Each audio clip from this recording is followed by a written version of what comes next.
What's going on, y'all? I'm Brandon Atlanta Man Bang, coming to you live right here, Coach's Corner, the center of the universe. Another episode of Rubbin' and Grubbin'. Rubbin' is racing, grubbin' is tasting. Hope everybody's having a good Wednesday out there, man. It's hump day. We got a lot to go over, a lot of NASCAR news, a little recap of the Dega race, which was fantastic. Can't wait to get into it, man. So if it's your first time tuning in, you know how we like to start it out. We always start it out with the word of the day. So if you're new, the way we play this game is every time I say a word tonight, Lawrence is going to throw up. I have no idea what it is. You're going to take a sip of your favorite adult beverage. I always say it's age appropriate as well. If you're under the age of 21, want to play along, look, man, you're halfway through the school week. Get an energy drink, sweet tea, Kool-Aid, stay up a little late, and play along, man. So last week's word of the day was Larson, and after that win he had, I'm pretty sure I probably mentioned that quite a bit at Martinsville, talking about that in that recap, so you probably had a pretty good buzz. But this week's word of the day is going to be, I have no idea, but every time I say it, take a sip of your favorite adult beverage, man. So getting into that NASCAR news, we got a couple birthdays to go over real quick. Happy birthday out there to Hermie Sadler, man. It was Hermie's birthday earlier in the week. I think it was Monday. Maybe it was Sunday, but I'm pretty sure it was Monday. So happy birthday to you, brother. And we got another one, man. Happy birthday to Alex the Showman Bowman, man. You know, maybe not the best birthday you probably wish for if you haven't heard yet. The biggest news of the day, got in a damn accident last night racing the damn sprint car, man. I tell you what, on his birthday, fractured a vertebrae, cracked a vertebrae, so he's looking at being out 3 to 4 weeks, maybe a little bit longer. Josh Berry, you know, the fill-in driver for Hendrick pretty much is going to be back in the 48 instead of the 9 this time. So, you know, hey, I know it's not the way he wanted to spend his birthday, but at least we're not talking about another concussion injury with Alex. And hey, man, hopefully you get better, bud. Quick heal up and come back and get back in that 48, man, and continue to do what you do, brother. So, hey, if you didn't tune in Sunday at Talladega, man, 3 Chai Kai comes home with the second victory of the year in that number 8 RCR. Kyle Busch, you know, I'm not going to say he lucked into it as most fans always do whenever it's not their guy that does it. Right place, right time, right circumstances. Great run by putting himself there and came home with that checkered flag, man. Like I said, number 2 on the year. So speaking of Kyle Busch, man, before we got to Talladega, he taught late race cautions and penalties, and he was absolutely insane for what he thought would be a great solution to it. So at the end of the day, Kyle Busch basically said if you were involved in a wreck, doesn't matter if you spun out, whatever, if you caused a wreck, if you bumped somebody, you should be penalized by having to restart at the tail end of the lead lap, which to me, come on, dude. I mean, let's freaking be honest here. How many times have we seen Kyle Busch you know, spin somebody out for a win or tap somebody out of the way and wreck them? I mean, that would just complicate the sport even more. And I know in dirt racing, I know in different things they do that, but we're not talking that. We're talking NASCAR, man. So at the end of the day, I think it's a crazy, crazy damn idea. And Kyle Busch, I think he came out with the comments right there on 420. I mean, look, I know it was 420, man, but he got to be high on the 3 Chai products or something, bro. So anyways, you know, idea from a vet, but not a good one if you ask me, man. So a little more NASCAR news, man. Shaq, a.k.a. DJ Diesel, is going to be performing, man, June 11th at Sonoma Racetrack, getting the fans hyped up. If you didn't know, Shaq had that alter ego for a DJ, man. He likes to play a lot of electronic, get the crowd hyped up, man. So it's going to be a show to see for sure. So glad to see him out there. Glad to see him doing some cool stuff there for the fans at Sonoma. And I tell you what, man, definitely make sure you check it out. I love Shaq as a personality. The guy's just kind of got his hands in everything, involved in all kinds of different sports and different, you know, things that he does. So like I said, man, make sure you YouTube it. Check him out if you haven't yet. Pretty badass DJ, man. So definitely make sure you show some Shaq some love out there in Sonoma for sure. So Kevin Harvick getting set. He just hit a milestone here this past weekend at Talladega, 800 start. You know, that's a big milestone, man. There's, you know, puts him in 10 drivers, top 10 drivers of all time with starts there. I tell you what, at the end of the day, he can have 826 if he actually does retire at the end of the year, which I'm pretty sure he's going to. So that'll put him, I think, 8th all time, 7th or 8th all time on the start list, which is pretty amazing. You know, just to have that longevity of a career, to be able to have that many starts, is pretty awesome. I mean, if you ask me, he's been doing it a very long time. You have some guys now that are younger, that have come in younger, that are probably going by the end of their career trump that probably by 100 maybe. Who knows? Few seasons, maybe even more than that. But at the end of the day, big milestone there for a very historic career there for Harvick. So big round of applause to him as well. And that's definitely a way to close out a career for sure.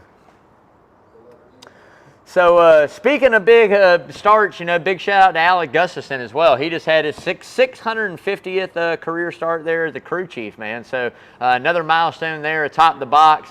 There again, I think Alan's one of the brighter minds in there. Has worked with a lot of different drivers, Kyle Busch, Jeff Gordon, Chase Elliott. I mean, the list goes on and on and on for the good drivers and championship drivers that he's worked with. So at the end of the day, another huge milestone I think everybody needs to appreciate and take in.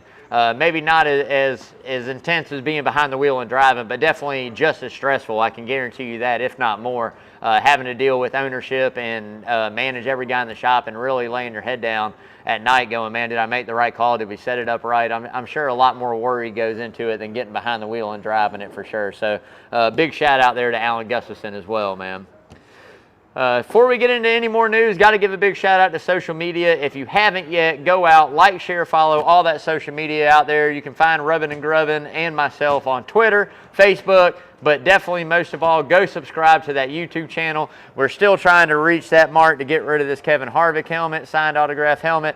Like I said, I've got another piece I'm bringing up here if we get to 300, man. And we've been sitting at 282 all week, which I don't like. I always like to at least gain a couple during the week, and we haven't. So if you know some buddies that are into NASCAR, man, that haven't followed it yet, share it. Basically what I'm getting ready to give away as soon as we hit 300, it's a hood. It's a mini hood. It's probably about this big, 06 Dale Jr. Budweiser. I know we're going through some Bud stuff right now and marketing, but this is really good marketing by Budweiser, all right? It's the Dale Jr. on the hood, the young buck, the blonde tips, the dyed blonde tips and all, man. It would be a great addition to the man cave, or if you're a junior fan, if you don't have it, be a great addition, man. So as soon as we hit 300, we're giving that away. So I don't care if y'all go make a whole bunch of burner pages. I don't care what you do, man. But just make sure you subscribe to that YouTube channel, Rubbin and Grubbin, man, for sure. So Ricky Stenhouse Jr. and the 17 of Chris Buescher swap crews, pit crews right here before Talladega. I think that's kind of a bad move. I mean, honestly, I get it for Roush Fenway Keselowski and, moving that team over. But let's be honest, for Ricky, it sucked, man. It really did. I mean, you build a camaraderie with that team.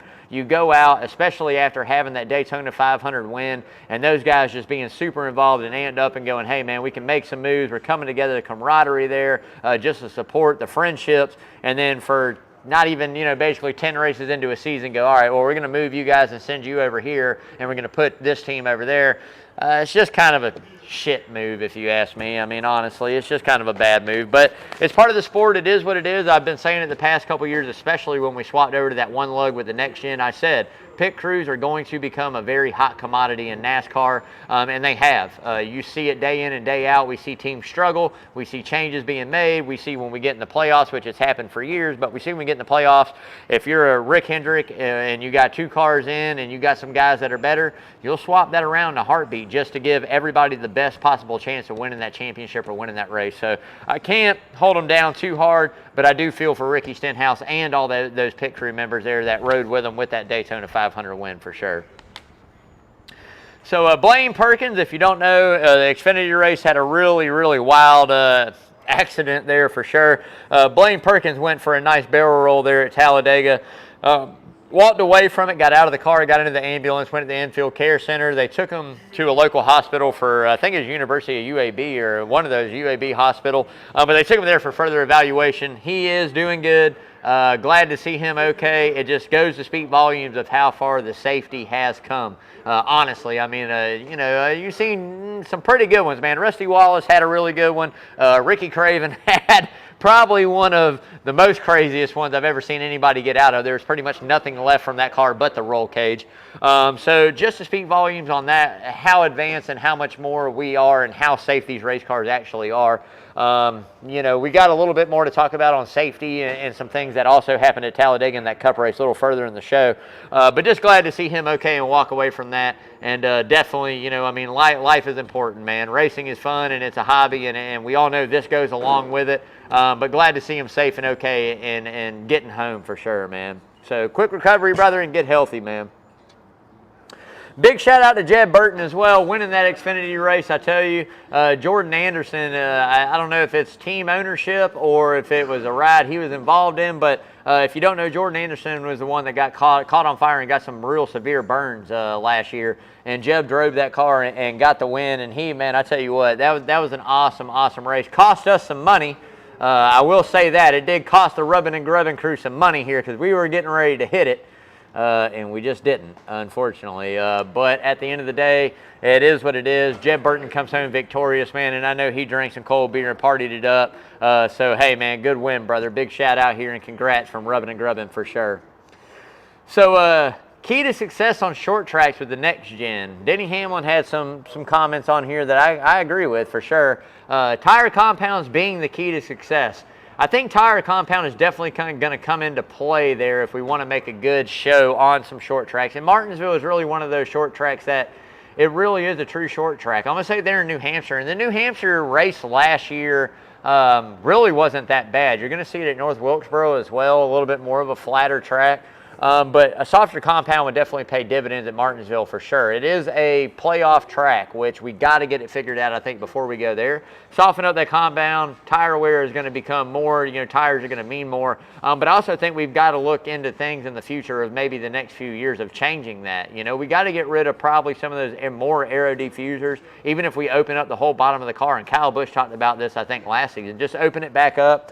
I say give them more horsepower, more drivability through the throttle to be able to control the car and make those passes when you are faster, instead of just getting aero tight when you get beside a guy, or just being equal when you get beside a guy and not being able to make that move. So we'll see what NASCAR does. Again, all this takes time. I'm sure they're going to do some stuff in the wind tunnel. I'm sure they're going to do some tire testing at some places throughout the year to see what a softer compound would do there at Martinsville. So I think as long as NASCAR is staying proactive and trying to make those changes and get those changes correct before we get to that playoff race, and it's an important playoff race. That's a cutoff race before the Final Four. So that is definitely a make or break race that can either lock you in or cost you your championship right there. So I think if we get it figured out, we bring a softer compound or we do something with the car to make it race a little bit better there at Martinsville, it's definitely going to pay dividends not only for NASCAR, but also the fans out here that really know what Martinsville is about. Side by side, bumping, moving, getting out, tires wearing out, older car, you know, older tires going back,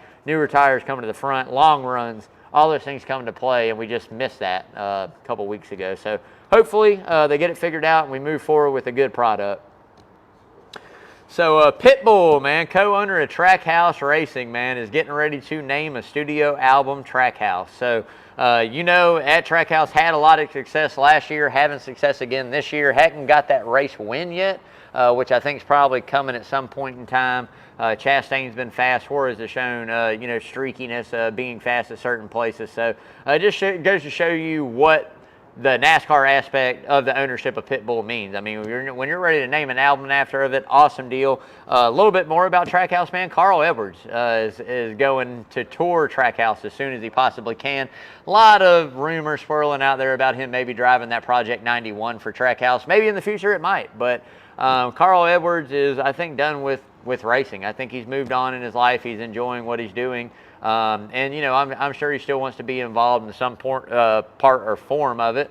But at the end of the day, getting back behind the wheel, I don't know. I think the cars have changed a lot since he got out of it, to be honest with you. We're on to another generation. And, I mean, to be honest, on top of that, just the changes that were made in the car that he used to drive before we went to the next gen are night and day, year and year. So not saying he doesn't have the talent to do it. A little bit of an older guy now. A one-off would be pretty cool to see Cousin Carl back out there. Lawrence flipped me the bird because we all know he's a Ford driver.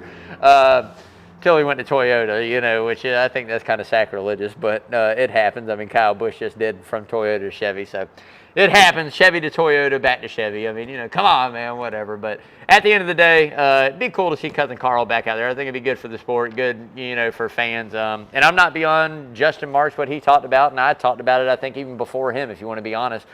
Bringing back somewhat of like a legend-style race. You know, you bring out a race car and you run maybe a 50-lap run or 40 or 30 or 25 or whatever you want to do. You know, 50-lap run on some mile and a half and short tracks with legends. Tony Stewart's, Jeff Gordon's, you know, Carl Edwards, guys that, yeah, you know, guys that are retired and go out there. I think it'd be great to put butts in the seat, honestly. You know, so Dale Jr., I mean, there's a lot of names you could throw in there. So Bobby Labonte, I mean, we could keep going. Kind of an SRX deal, but with NASCAR cars. I think that'd be awesome. Maybe 4 races a year, 5 maybe.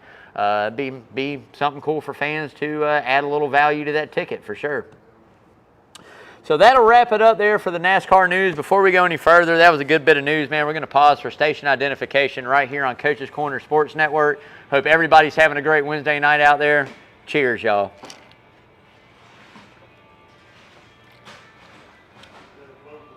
All right, man.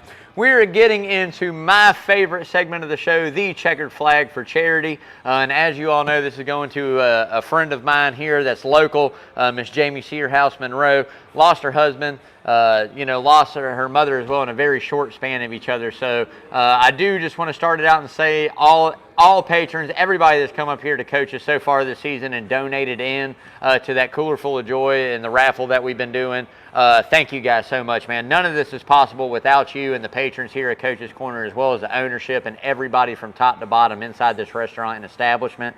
So I do got to say thank you guys for that. So adding this in, the 20, as you all know, Checkered Flag for Charity, the way we do it on Rubbin' and Grubbin', whatever car number wins, we donate. The 8 of Kyle Busch won. The 8 is never good enough. Anything up to Christopher Bell is always going to be a 20. 20 goes in.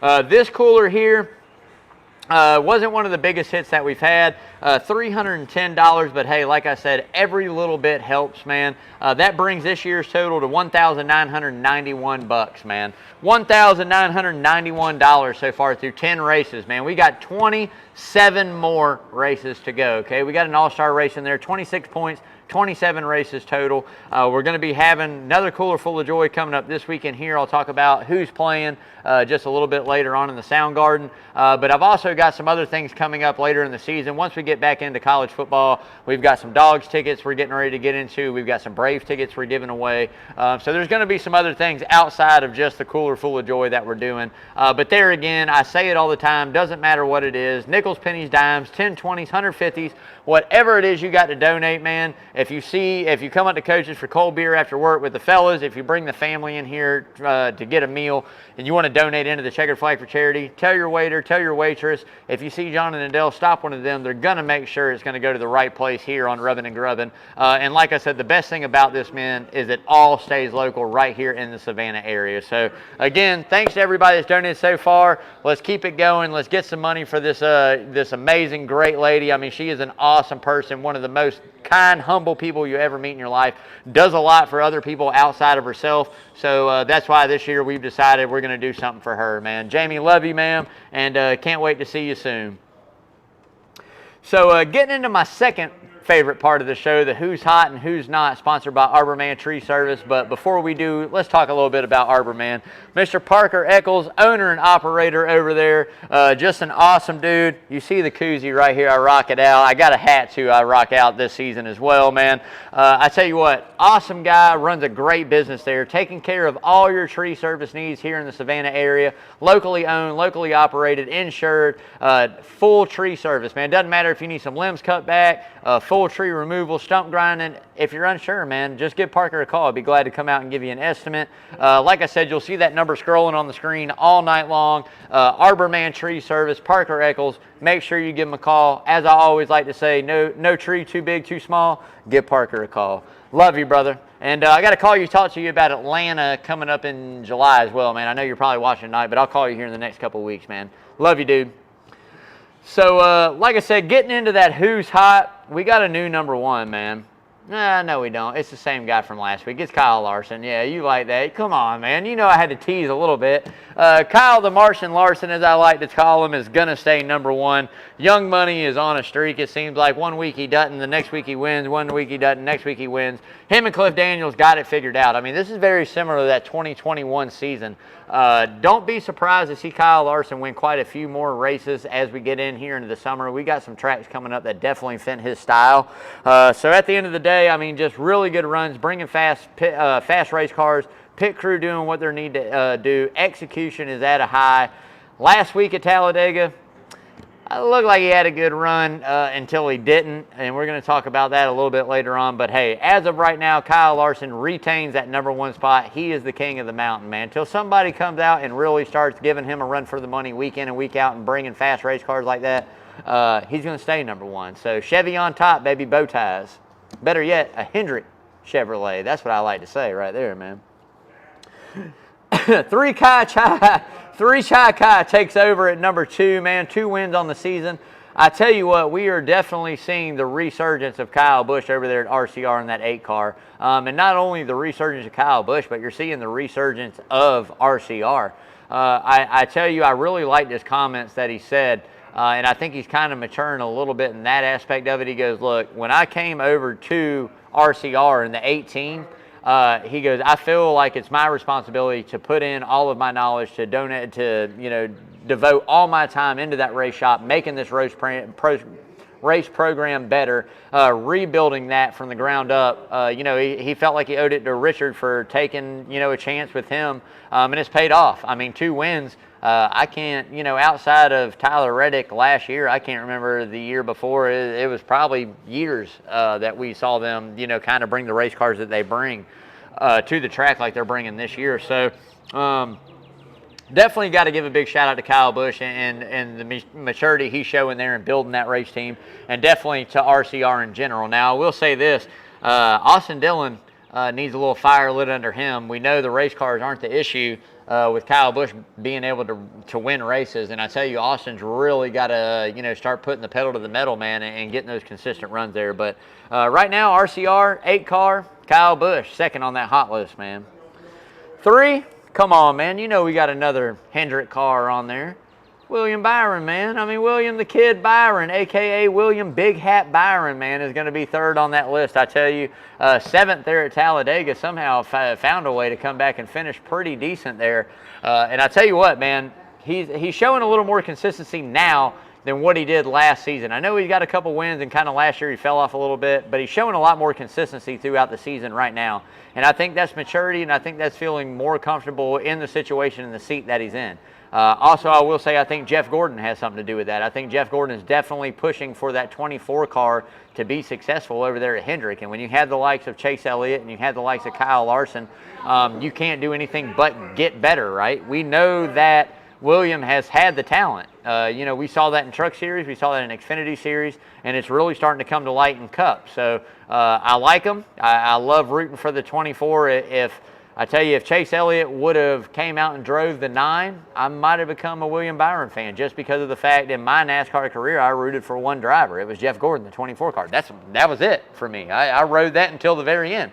But you know, Georgia boy, Chase the Bulldog Elliott, I got a pull for him, man. So that's my guy. I jumped on that bandwagon, and it's been a good one. But I tell you what, if you're a William Byron fan out there, you're waiting to see this kid just bust out. And he's very young. He's got a lot more years being in the sport. I expect a championship out of him at some point in time. That's right, a championship. You heard it here first. William Byron's going to win a championship over there at Hendrick. And right now he's just showing what he needs to do, man. I tell you, bringing Rudy over, I think the communication level there with them is definitely paying dividends. And I think there again, pit stops flawless, fast cars at the racetrack week in and week out. No mistakes, and you're going to see him make a deep playoff run, man. So kudos out there to William Byron making that hot list for sure. So that'll wrap it up for the Who's Hot, and we're getting into the Who's Not. And I tell you, it's a guy that I gave a grade out earlier in December, and I said he was going to regress this year. And it's Ross Chastain, the Watermelon Man, and the number 1.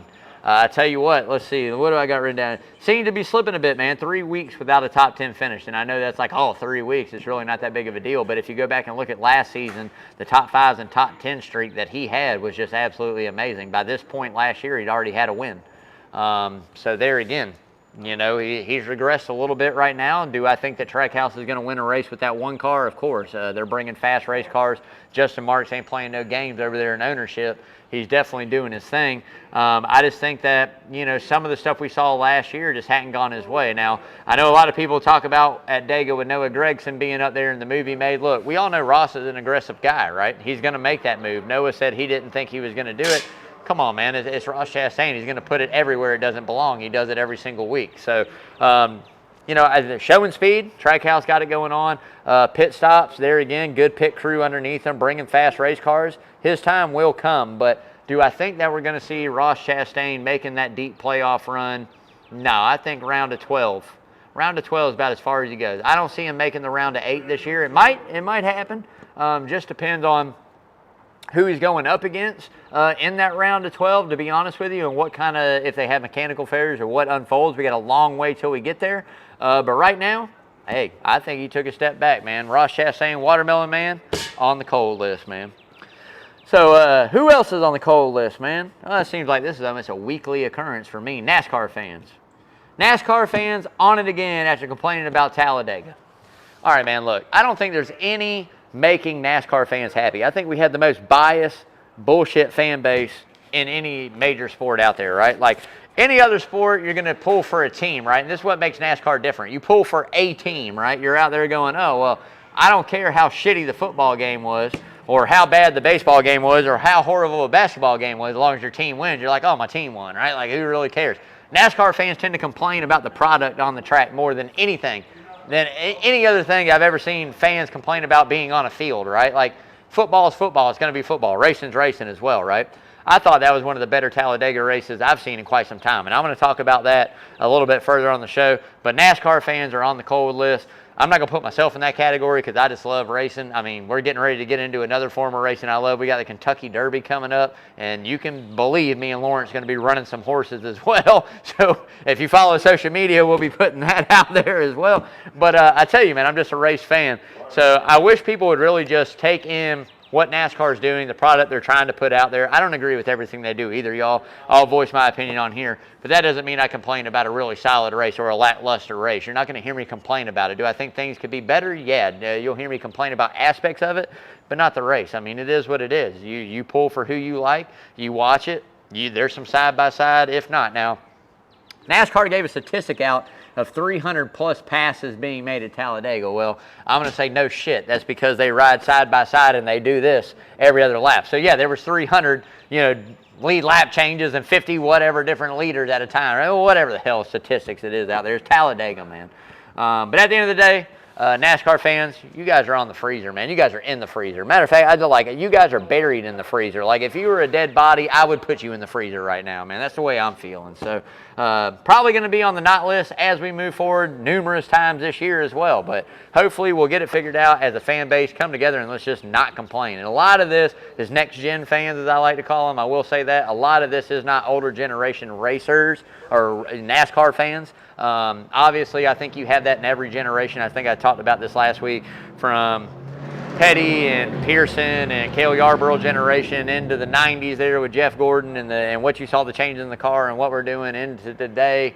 It's big changes that go. I just love NASCAR. I'm a fan of the sport. I'm a fan of the racing. I'm always going to be that, and I wish more people would get on board. Wish the next generation fan would get on board instead of complaining about the sport. So that's going to do it for the who's hot and who's not this week. We're getting ready to get into that Talladega recap.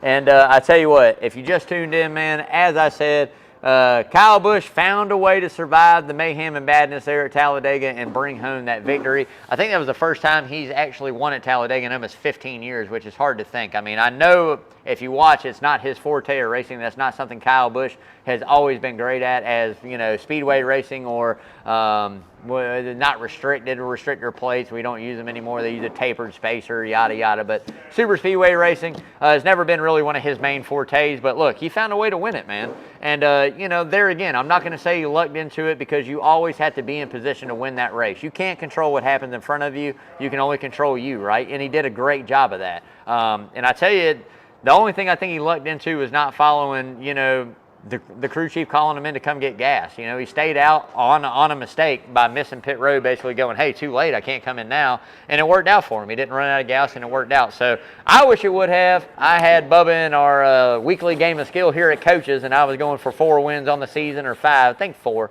wins on the season, which I was upset about that. But at the end of the day, it happens. And I tell you what, good win there for Kyle Busch. Second of the season, RCR8, man, Chevrolets. I'm telling you, Chevy's winning the championship this year. I'm telling you. So a lot of cars look poised to have a really good run, man. But, Talladega had something else in mind. Just didn't, play out that way. Caught up in an earlier accident, or, some cases running out of fuel there towards the end of the race. But I tell you what a great finish. And I know people complain about the finishes as well, but when you're putting a box on super speedway racing, you're going to get this pretty much everywhere we go. You're going to have green, white checkers. Guys get aggressive. They push hard. The cars seem to be a little bit freer there at Talladega than they were at Daytona. But we saw the same thing earlier in the year of the 500. So at the end of the day, that's a style of racing. It is what it is. It is a, it's a beast in its own, man. You can do everything right all day and finish 30th. That's just the way it goes. So I enjoy it. I like it. Thought it was pretty cool, man. Bubba Wallace, man, showed he's one of the best out there right now at super speedway racing, and I want somebody to argue with me and tell me that he's not. I want somebody to hate on Bubba. Look, I'm not going to be political. I don't get into politics here. I just base people off of talent, and I tell you what, when it comes to super speedways, Bubba's shown he's able to do it. He won. He was running good right there in the 500 as well. Look, man, he ran halfway decent at Atlanta, not this season. Kind of made a rookie mistake there this season. But look, if you want to argue with me, I think he's one of the best out there to do it. He showed he's in 2311 equipment. He's fast. He led a lot of laps in that race. He put himself in position there to win. I think he got a little lackluster when that top came in and kind of lost some track position, which ultimately I think kind of cost him more of a shot at the race. But he found a way to get around Busch there on that restart, get out front. The first block that he threw on Blaney when Blaney moved low, that was in classic block. I mean, that's what you do. He timed it perfect, got a little squirrely. Where I have an issue with Bubba is when he tried to do it when Blaney had the run and went high, man. You should have just stayed low, brother. You had Kyle Busch back there. I don't think Blaney had any help. I think that second upper run of cars was 3 or 4 back from Blaney. Not saying that they wouldn't have had a run coming up, but, man, you still had time to make another move that would have been a little bit better. I think he just got excited. Lack of experience there when it comes down to trying to lock the deal and seal the deal and get that win. Man, I wish he would have just stayed low there. I think Kyle wouldn't have tried to make a move on him knowing, he had people to the outside. I think that he probably would have gave him a bump and pushed him out there and maybe dealt with it in 3 and 4. But didn't happen that way, but big kudos to Bubba Wallace, man. I got to say, keep your head high, man. I love the interview after the race. He didn't do the woe with me crying that we've seen in weeks past about I need to be replaced, and I think it's just maturity as a race car driver and growing up in those situations, man. Like, you've got to be able to get out, thank your sponsors. You've got to be able to stay positive, not only for you, your team, your sponsorship, your ownership. He represented it pretty good right there. So big kudos to him there again for growing as a driver. And like I said, might not be everybody's cup of tea, but you got to give respect where respect's due. And almost came home with another victory there at Talladega, man.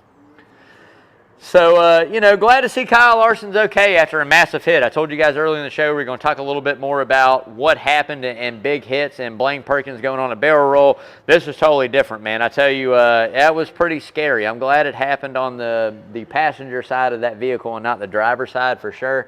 The way the roll cage crumpled through that window, man, that could have been really bad for Kyle Larson there. But glad he's okay. Glad Ryan Preece is okay. That in-car video of Preece when he made contact with him, man, you could just see his face. Just, God, man, yeah, the visor, the amount that he jumped up in the seat, just, with his belts on. I mean, you could tell that impact was hell. And what do you do? I mean, when you're in that situation, you hear him back out, and then he tries to gun it thinking he's got time to make it through, and he doesn't, and he just T-boned him. So glad to see both those guys are okay. I'm sure both of them were sore after that for sure. But, you know, NASCAR is going to meet with both drivers. I'm pretty sure they're meeting with Priest this week to talk about that impact and what happened. They took the car of Kyle Larson to the R&D department. They're going to break that down and figure out exactly maybe what went wrong or what happened with that roll cage. But at the end of the day, scary moment there, but glad everybody walked away and glad everybody's okay on that one for sure, man.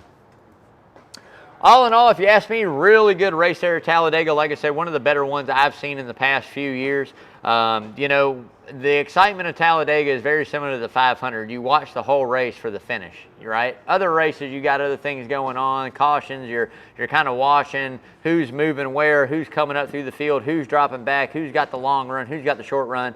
At Super Speedway, everybody's so equal. You're pretty much just waiting to see the finish. You know that mayhem's coming. You know a crazy move's coming. You know a big run's going to happen. Something's going to go down, right? So I think Talladega checked all those boxes when you talk about a super speedway race. There again, for fans that are out there that aren't impressed with that and go back to the old school of, hey, we should run what we brung and let them do this and let them do that. I don't think anybody's ever really remembered seeing a race where the 70s, 80s, 90s there, you got 10 cars lead lap, 6 cars lead lap. Prime example, 1990 or 91 Talladega, 6 cars on the lead lap. I mean, yeah, it's cool. It's great. Yeah, they're going fast, but it's not what you pay. I mean, you're going to complain about that too. So I think NASCAR has super speedway racing what it is. It's going to stay that. That's always what it's going to be. You're never going to see them go back to having to where it's 10, 12 cars up there and everybody else laps down, unless you have some weird, crazy caution falling away. But at the end of the day, great run, great race there for Talladega. I think the fans turned out. I think it was the largest crowd since '08 that they had there. So fans showed out. So there again, I think it's a really good look. I haven't made it to Dega yet for a race. I know the infield's one of the craziest ones. I might have to put that on the bucket list before I get too old. I might have to go check that out. Daytona is one as well, and I don't live far from Daytona as well here in Savannah. Been to Charlotte. I've been to quite a few.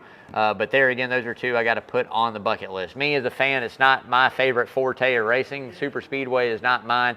Atlanta's a little different, obviously. It's my home track. I'm going to root for everything that's in Atlanta. I still think NASCAR should do one Super Speedway race, one normal mile-and-a-half package there, or at least try it. I mean, if we're trying new things, I think it should be tried. But all in all, great run there at Talladega. Great race. Glad to see the fans turning out in the groves they did, and glad to see the drivers put on a great run. Third lane was coming. It evolved a couple times up to the front. The guys leading those packs, I don't think made the move. I think they wanted to run it more. Just couldn't get enough guys committed. I mean, you got to have probably 10, 15. Well, I think 10 probably was up there, but you got to have about 15 guys committed, you know. Third of the field, if you split the field in thirds and run those lanes and you get the right cars up there, I think that was the key, having the right cars up there. We never really got to see what Joey Logano could do. He got spun out, but at the end of the day, great run there at Talladega, man. Great race. Can't wait to see it when we get back into it in the fall and the playoffs. But it's always a wild, exciting one, man. So good finish there and great race. So before we go any further, we're going to pause again for station identification right here on Coach's Corner Sports Network, y'all. Hope everybody's having a great Wednesday. Cheers, man.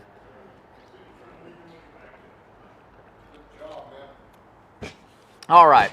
So getting into that Dover preview, man.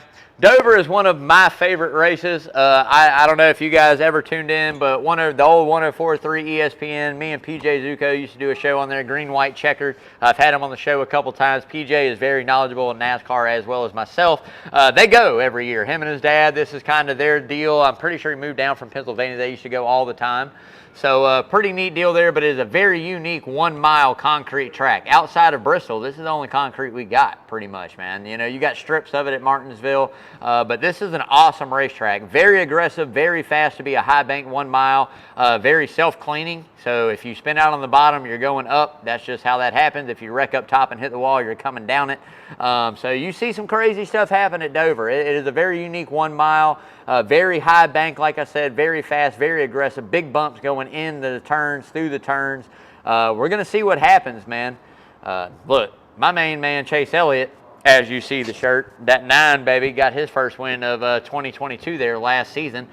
if you ask me, I expect the same thing to happen again this week. Back in the car, coming to somewhere he's very familiar with, has really, really good runs, always has. They're bringing the thunder. They know they got to get a win to get chasing those playoffs, and he said it himself. Wins is all we're worried about. So we'll see if anybody can compete this Sunday there at Dover. Make sure you tune in. That race is going to be right around 3 o'clock, 3:18 on 1. Oh, it's a 1 o'clock race. Moved up start time. Got me slipping. 1 o'clock. Damn. Oh, I'm off this Sunday, man. Hey, baby. I'm like, Lawrence, you going to be up here? I'm going to have to come see Lawrence. We're probably going to have to watch that one right here at Coach's Corner, man. So if you ain't got nothing to do Sunday, make sure you come out. You'll see Atlanta, man, up here watching Dover. All I got to do is talk the wife into it, man, and I'm sure she'll be down. So going to be a good time, man. But make sure you tune in 1 o'clock there on Fox. I think this is getting close to one of their last ones where they run 10. I don't know how many races Fox had before we go to NBC. I don't know. Usually it was 10 in years past, but I have to check on that. I'll get the facts on that straight next week, but make sure you tune in, man. So getting into that top 5, I just mentioned it. Number 1 for me, it's going to be Chase the Bulldog Elliott, y'all. I'm telling you right now, gotta hunt, gotta get that bone, man, and it's coming at Dover. If you ask me, this is probably in the next few races that we have, this is one of his better racetracks to go out and get that win. I think that there again, they had it circled at the beginning of the year. Brought a very good car there last year. I read a thing, top 10 in laps led this season. Expect Chase Elliott to be on it after this weekend because I plan on him leading right around about 200, 210 of the 400 they got there. At least half the race he's leading them laps, man. So there again, hope to see it happen. But number 1, taking Chase the Bulldog Elliott, man. Number 2, another Hendrick Chevrolet, man. Hendricks is hot. They're filling up the top 5 this week. Kyle Larson. I think when you talk about a guy that is just good at pretty much almost everywhere you go, Kyle Larson checks that box. It doesn't matter what he gets behind the wheel of, he wins in it. I think Dover can be no exception. I think you can see the 5 and him and Cliff Daniels put a car together and have a really good run there. So we'll see what he brings, what he does, but number 2, Kyle Larson. 3, you got to bump this guy up, man. They done named a turn after donated a turn to him this week at Dover, man. The 4 car, baby. Harvick 4. Turn 4 is Harvick corner, man. Harvick has won Dover numerous times, and I tell you what, when you talk about a guy that's had a good career there and a good career finish, Harvick's one of them. There through those later 2000s, man, it was pretty much you go to Dover, you might as well check it off. Kevin Harvick's going to wrap it up. So I'm looking at the 4 car number 3. I hadn't put him on that list too often this season, but I tell you what, I think that there again, if him and Rodney Childers have somewhere circled on that calendar that they know they can go and hunt for a win, Phoenix was definitely one. Dover's one. We'll get into a couple later on this summer, but I tell you what, he's going to be on the hunt for one, man, and I think the 4 car can definitely go and get it done. We've seen him at Phoenix have really fast race car there. I think you're going to see the same thing there at Dover, so be on the lookout for 4. 4 place, guy that's kind of had a hot start to the season, kind of cooled off a little bit, had a good run going there at Talladega until he got caught up a little bit, but Martin Truex Jr., man, there again, I think his first career win came at Dover for Michael Waltrip Racing, if I'm not mistaken. Really good there. The guy's not too far away, New Jersey native, so not too far away from his home, and had really good runs. I think the 19 car is due. I think that after going pretty much winless last season, running really good in that Clash, I think this is somewhere they got to get it done. If you want to get it done and you want some time to kind of take a breath and work on bringing better equipment, Dover for the 19 has got to be that place. So we'll see what he does, but 4 on that list, 19, Martin Truex Jr. Last but not least, number 5, got to be another Chevrolet, but it's not a Hendrick one, man. RCR number 8 of Kyle Busch, man. 3 Chai-Kai. I tell you what, on a hot streak, you know what happens when this guy wins races. He just continues to win races. We've seen it in years past. Not my cup of tea when it comes to a driver, but you got to give respect where respect's due, and you got to respect them. Kyle Busch is dominant on any form of racing, racetrack. 8 car, number 5, man. Getting into some dark horses, you're looking a little bit further back in that field. I think another guy that's got a good shot, could have made this top 5 list as well, as Christopher Bell. Christopher Bell in that 20 shown he's got speed, he's got consistency. I think Dover is a place maybe they could bring a good piece to and get a win. A little bit darker than that, 43 car Eric Jones. Seen him have really good runs there when he was in that 20. I think Eric Jones, after getting some momentum built up there at Talladega, I think, maybe we're getting the ball rolling in the right direction over there at Legacy Motor Club. So I always like Eric Jones. I like to see him pull. To be honest, I don't know how many years he has on his contract, but could be a good replacement for the 4-car or Eric Armorola or whatever's going on. You know, good fill-in driver for sure. I think a little bit better equipment with the age Eric has. Definitely do good. This one's going to catch some people off guard right here. Ty the Prophet Gibbs. You like how I put that in there, right? Oh, that's my nickname for Ty Gibbs. I'll take him as a dark horse, man. Been running pretty consistent up to last week at Talladega. And look, he had a really good run going, just ran out of gas, but had some straight top 10s, man. I mean, you know, showing that talent we all know he has. Hadn't heard him speak on camera, and he definitely hadn't got into it with Noah Gregson or any of those other young buck drivers yet. He always liked to pick on the young ones, man. But I tell you what, good equipment at Gibbs. We know Gibbs is winning equipment. We'll see if he can get the ball rolling and maybe come home with the first win as a rookie there in that 54 car. So getting into the next segment, man, the money line presented by Redfin Polarized Sunglasses. Y'all see this badass hat I got on, right? I got to give a big shout out to Hunter over there at Redfin for hooking me up, man. Got me squared back up on my hat addresses and got that Redfin hat, baby. So big shout out to Hunter. Great customer service, man. That is an awesome company. So like I say all the time, what's that? Oh, he was here today. He was at Coach's today, man. Lawrence just dropped that piece on me. He was here in the house at the center of the universe, Coach's Corner. And again, thank you, Hunter. But getting back to those Redfins, man, best freaking polarized sunglasses on the planet, man. Doesn't matter. Italian frames, Carl Zeiss lenses. I tell you what, these things are made for the water. It does not matter if you got a wall hanger or you got money on the line. Make sure you see it clearly with Redfin polarized sunglasses. Doesn't matter water, woods. Hey, you just had some proms. You got some spring flings coming up, man. Make sure you're looking sexy in them Redfins, man. Got to get them on, man. Like I say all the time, whether you're in the woods, on the water, make sure you see life clearly with the best polarized sunglasses, Redfin, baby. As always, live life fins up. When you go to checkout, check out their website. When you go to checkout, use code RubbinandGrubbin15. Save you 15% right there, baby.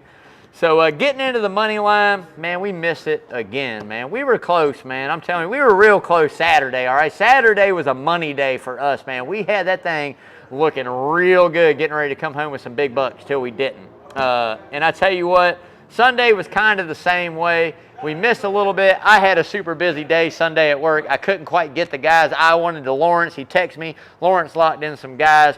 We were looking pretty good there for a while. I mean, we had some guys top 3 running pretty good. We had some other guys locked in. Keselowski, I think, was probably our best bet for that win. Logano wrecked out. But I tell you what, man, I thought we were good. You know, Keselowski could have pulled it out for us. Would have been a good little hit there, but it wasn't. But we're still at 425 units on the year, all right? So we're still doing pretty good. We're still in the positive, man. That's a good thing. We're not negative yet. We hadn't really lost any units. We're still doing good, man. I got to get back on it. Dover's going to be a place. I don't know about top 3s, but we're going to throw something heavy at it in the Xfinity Series this week, and we're going to throw something heavy at it in the Cup Series. But if you're asking me right now, odds-wise, I mean, we're going to go Chase Elliott. I think when I looked, he was at 13-2, 11-2, 13-2, something like that. Not bad, not great, but not bad. Definitely probably going to lock him in. Kyle Larson was opening up as one of the favorites as well, but his odds were still looking pretty good, so probably going to take him. There again, William Byron, Kyle Busch, Joey Logano, all those guys got really good odds, a little bit more. I think when you look at those guys, I think they were at 15, 16, 14 to 1. So, you know, plus 14, 15, 1600. I mean, that's a great solid bet. You know, if they hit, that's some good money, man. A little bit further back in that field, the 6, the 10, and the 54 all have really good odds. I mean, we're talking like 30 plus. I think even Harvick was back there pretty good, which surprised me. Maybe 18, 19 on Harvick. But looking, I think they got Ty Gibbs at like 60 to 1 right now to win the race. So if we're going to bet top 3, that's a great top 3 bet. I mean, you're going to hit some money there. So, but make sure you follow all that social media there. That is definitely going to tell you exactly who we lock in. If you follow Rubbin' and Grubbin' on Twitter, Facebook, LB always throws up those drivers on who we lock in every Saturday and Sunday. So there again, I'd like to see who you guys are taking, who your favorites are. Hey, if I missed somebody, slept on somebody, let me know about it, man. So definitely subscribe to that social media and see those picks every Saturday and Sunday, man. So getting into the next segment of the show, Hard Right Turn, sponsored by Lamar's Body Shop. Got to give a big shout out to my main man, Lamar. 35 plus year, taking care of all Savannah's auto collision needs. Doesn't matter what it is. Need a new bumper, need a new fender, need a new paint job. make sure you go see Lamar, man. 2301 Skidaway Road, hop, skip, and a jump away from Coaches, so it's like a win-win. You can drop your car off to get an estimate, come over here, eat some lunch, drive back over, Uber back over, man, get your car picked up. Like I said, again, that's 2301 Skidaway Road, hop, skip, and a jump. The best when it comes to Savannah auto collision repair, man. As I always like to say, why settle for par? Go see Lamar, man. Thank you, brother. Love you, dude, for everything you do, man. So getting into that hard right turn, and look, I know I'm gonna ruffle some feathers the wrong way with this one, so I am gonna take these glasses off. But I am gonna ruffle some feathers up, all right? NASCAR and 75 greatest drivers of all time. We talked about this last week, and I told you. I'm a huge fan of the sport, man. I'm 37 years old. I've been going to NASCAR events since I was 4 in Atlanta in 1992. I've been following it 33 years. Let's say for the last 20 plus, I've been following it religiously, really knowing what's going on, all right, and keeping up to date with it. I'm not a fan of 75. I think the 50 was great. I was there for the 50th year anniversary. I think 50 was great. We are definitely stretching and pushing for 75. And there is great talent on that list. Do not get me wrong. You got the likes of Kyle Larson, champion. You got the likes of Chase Elliott, champion, Carl Edwards, Greg Biffle, Randy LaJoie. I mean, we can go on and on and on with this list. You know, Jeff Burton. We can go on and on. I think I'm just not a fan of it. I think what we are doing is the sport is too small and too young to be talking about 75 of the greatest of all time when we don't even really have that many guys, I think, that are retired, right? Like, at the end of the day, it's the same thing with the Hall of Fame. We're inducting guys into the Hall of Fame that we're stretching every year to do. I'm a fan of the Hall of Fame for NASCAR doing an induction every 3 to 5 years. Give these guys time to retire, get out of their career, and if we don't have anybody to vote in, we don't have anybody to vote in. This isn't like baseball where you've got 160 or 30, however many, 30 plus quarterbacks, right? We don't have 30 plus quarterbacks. We got a set amount of drivers that careers last anywhere from 20 plus years to 15 years long, right? Racing for the same team, doing the same stuff. This is not a football. This is not baseball. This is not hockey, right? Because if we're talking about that, and I'm going to tell you right now, if we're talking about comparing this to any other sport, it's based off statistics. What statistics do you have in NASCAR out of wins, championships, top 5s, and top 10s? You have none. Starts? We're going to start inducting people off of starts? I mean, we can't sit here and go, okay, well, this guy has 20 wins. We have guys in the Hall of Fame that have 28 wins. 28 wins, never won a championship. And I'm going to put a huge name out there, Dale Jr.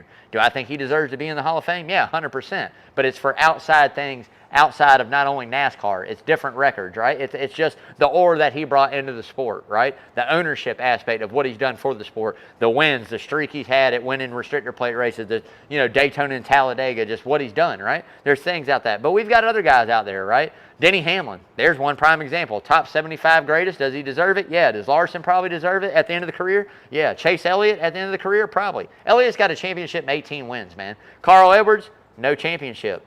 20, 30 wins.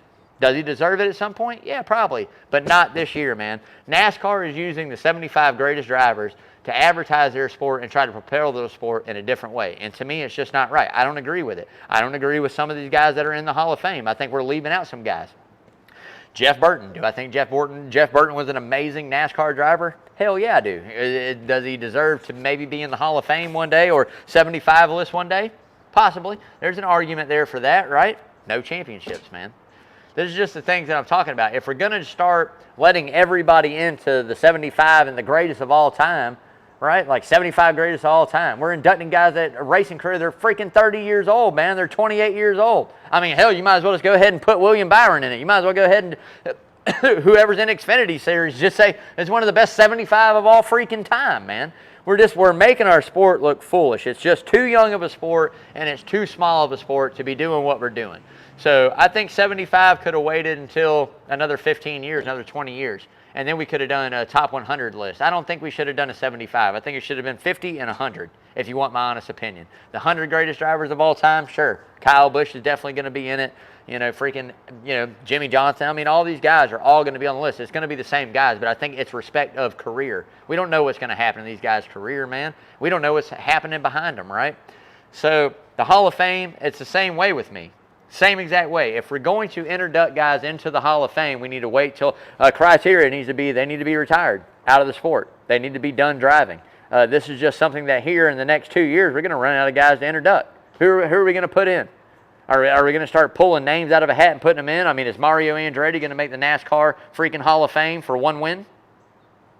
I mean, this is where we're at. This is what point we're going to run ourselves into if we keep inducting everybody into the Hall of Fame. Again, a lot of guys deserve to be in it. A lot of those guys are historical. A lot of those guys propelled the sport in a different way. A lot of those guys in lower series did things that the younger guys don't do. Guys now don't stay in Busch Series for 5 years and win 3 championships and have 50 wins in it. They just don't do it.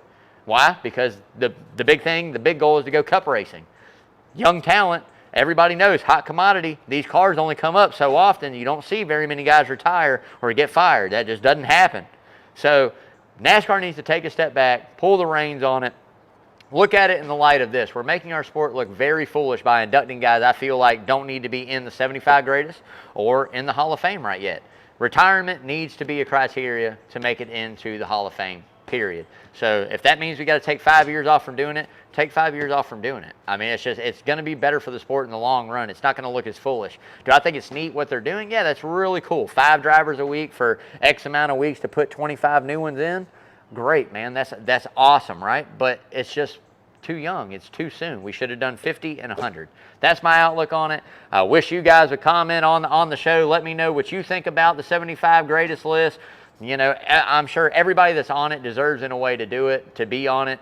But we could have waited. Like I said, the 25 we're inducting now could have waited till 100. They could have waited another 25 years to make it, man. That's just my honest opinion. That's how I feel about it. And I respect Carl Edwards. I'm going to say this. I respect Carl Edwards for turning it down. I mean, he's in it, but he didn't want to do anything. He didn't want to get the awards or get it. He didn't want to do any of that. And I respect that. I respect the hell out of Carl Edwards for that. So big kudos to that, man. But let me know what you guys think. My opinion, Hall of Fame's got to stop for a while. 75 was way too soon, man. That's going to do it for the rubbing part. We are moving on to the grubbing, baby. And let's see what we got tonight in store. I didn't even have a chance to ask what we put in for the show. But I tell you what, oh, man, it's looking good already, baby. I'm telling you right now, this one is definitely good. And I know this one. This is the Pat Summitt Patty Melt, brother. And look, I don't like orange, but I tell you what, Pat Summitt was a bad bee, boy. Pat Summitt was, to me, probably one of the best college, if not the best women's college basketball coach of all time. So the sandwich goes hand in hand right along with her. This is one of the baddest patty melts on the planet, man. Caramelized onions. We got that cheese on there. Thick patty, baby. Whoo, man. We got some pasta salad on the side. A little mustard. That's all I throw on my patty melt. A little mustard. If I had horseradish, I'd be throwing horseradish on here too, man. But I tell you what, if you haven't yet, please go out or come out. Check out Coach's, man. There is not one bad thing on this menu. And the best thing about Coach's is they're willing to dress it up for you most of the time any way you want it if it's possible, man.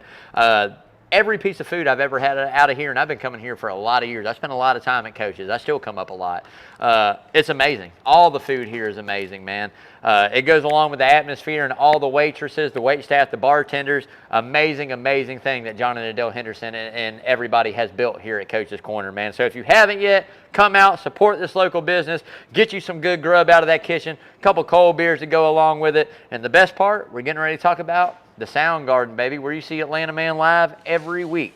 So that's going to do it for that, man. We're getting in. Big shout out to all the Coach's shows. Coach Carl DeMasi with that sports report live right here in the Sound Garden every Saturday. If you tuned in this past Saturday, it was really nice to see Coach back. Had some issues there, a little surgery done. Hopefully he's back at it full time, no more complications, because I love watching DeMasi every Saturday, 9 until right here at Coach's Corner, man.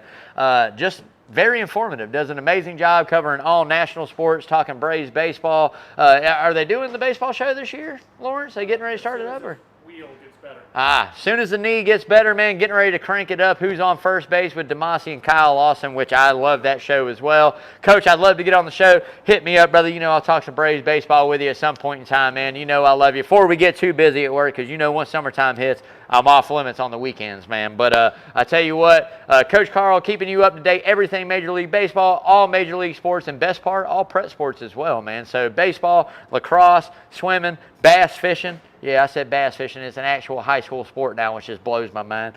Golf, anything you want to know about prep area sports, Coach got you covered, man. So, Coach, thank you for everything you do. Love watching the show this past Saturday. You know you'll see Atlanta Man tuned in this Saturday as well, man. So that's going to wrap it up here. We're getting into that outro, man. I hope everybody is having a great Wednesday night. I tell everybody this. I usually use this to kind of go on a rant about something. And I really, this week, I don't have anything to rant on, to be honest, man. There's nothing really that kind of struck my heart out there. I just want everybody to treat everybody equal. Let's all just treat each other with respect. I think respect has fallen off the bandwagon in morals a long time ago. I've taught both my kids that are teenagers the utmost respect as much as I can. I try to teach them how to be good adults. I think that generation and younger generations, we really got to teach respect too. We really have to make them care for one another. I've seen things in my years here in Savannah, and I said Savannah is a very hospitable city, right? Everybody is very friendly for the most part, everybody, but I have learned over the last 10 years, I've seen some stuff here that just kind of blows my mind. I've seen things that just people in need that nobody cares for. I've seen people hold doors open and not even speak to people. Nobody wants to speak to anybody anymore. They're scared of a conversation. They're scared of meeting somebody. So here's the goal, man. I hope everybody tunes into the show, goes out, standing in the grocery line, standing at the gas pump, standing at wherever, a store or wherever, man. Strike up a conversation with a stranger. Just go, hey, how you doing today? You doing all right? All right, man. That's it. Just, be cordial to people, man. Respect people. But these younger generations out here, and I blame social media a lot, and I blame younger eyes being able to watch that on why we're in the situations we're in today with a lot of youth, man. Nobody respects anybody. Everybody wants to be, the next big hit on freaking TikTok or whatever it may be, right? Don't worry about that. How about just worry about being a good human? Right? If we all focus more on being a good human, we wouldn't have as much bad shit going down that we do. So anyways, hope everybody's having a good Wednesday. Love all y'all. As I always say, hug your loved ones. Give them a big kiss on the cheek. You never know what's coming tomorrow, and it's definitely not given. But as always, stay safe out there. Till next time, bam. Wash your hands, y'all. Love y'all, man.